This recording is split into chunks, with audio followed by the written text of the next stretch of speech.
everyone, welcome back to my channel. My name is Michelle and this is Mind Over Debt. Welcome to another debt update. I will be updating my charts and then also my Clever Fox planner of the last debt that I paid. Okay, let's move this over a little. Okay, so as you guys know, I just finished paying off my last credit card. I'm gonna grab a sticker from here. I'm going to select the paid off. And I believe I usually, let me see what I did in the past. Okay, I usually put the date. So, sorry, please excuse my nails. I haven't done them. So pay off was 6/20/2022. Okay, and then I like to flip to the back. And this is where my beginning of my debt-free journey began back in January. So as most of you know, if you're new here, I started off with 5 debts. Okay, I had my Affirm card, and that one just had a balance of $135.15 on it in the beginning of January, and that was just left over from the holidays stuff that I just, was being really slow about paying off. Next was my Apple card. That had a balance of $712.26 in the beginning of January. That had a little bit more of like owed vacation stuff on there. And a whole bunch of eating out, so dining stuff was on there as well. Next was my Prime card, and I paid that one off back in April. And you guys know Prime automatically goes to Amazon. You can use it for other services as well, but I mostly used it for Amazon to buy a lot of stuff around my home. To buy gifts if someone had a birthday or something going on. I also fell in the rabbit hole of TikTok and Amazon must-haves, and that's where that came from. Next was my Chase card, which I paid off here in June, and that one was my first credit card I ever had when I was 25, and that was just, guys, a combination of a year's worth of stuff. I don't think I've ever fully paid it off in total until last week. So it was an accumulation of a lot of things. And then last, I have my student loans, and these are my student loans from my grad school, my master's, and that total for right now is $47,600. So that's the last that I have that I plan on focusing on for the next year and a half or so.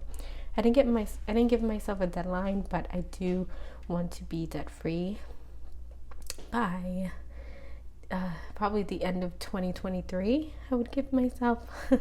We'll see if that happens, but hopefully it does. And this one, as most people know, is in forbearance. It's been in forbearance for the past 2 years, meaning there's no interest accumulating on them. I do have 2 large student loans that combine into this $47,600. So unlike most people, they're not like small, tiny loans. They're just 2 big ones. Okay, so that's done. Now here are my debt-free charts that I got offline. As you guys know, Amazon is done, and so is Apple card. We're gonna put them to the side, and we're gonna color in the Chase card. So let's get a color. I already did purple and blue. I already did pink. I already did green. I already did orange. So maybe yellow. Okay. Let's do yellow for the rest of the remaining. And I know 2000 stops here, but I'm going to color all the way up until then.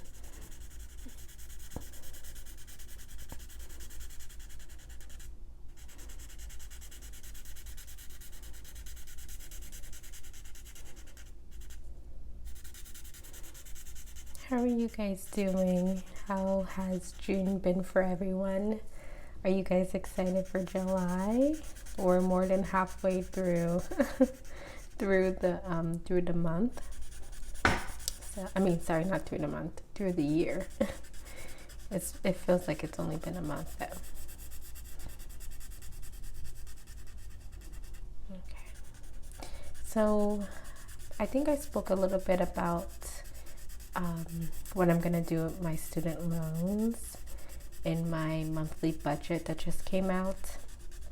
I opened sorry, that sounded weird. I opened a account with Marcus, which is I think a subsidiary company for Goldman & Sachs. I actually used, if you guys know her, she's a prominent budgeter here on YouTube. Her name is Layla. I think it's Layla. And she does personal finance. And she always talks about how she puts a large sum of money into her high yield savings accounts with Goldman Sachs. And she does that every month because, student loans are on forbearance, and that way it's able to accrue interest as well. And so she always has a link at the bottom of her YouTube page in the description box, and I decided to use that link to set up my own account. So I think I'm gonna do that. I like the idea of putting money aside that will accrue some interest, right?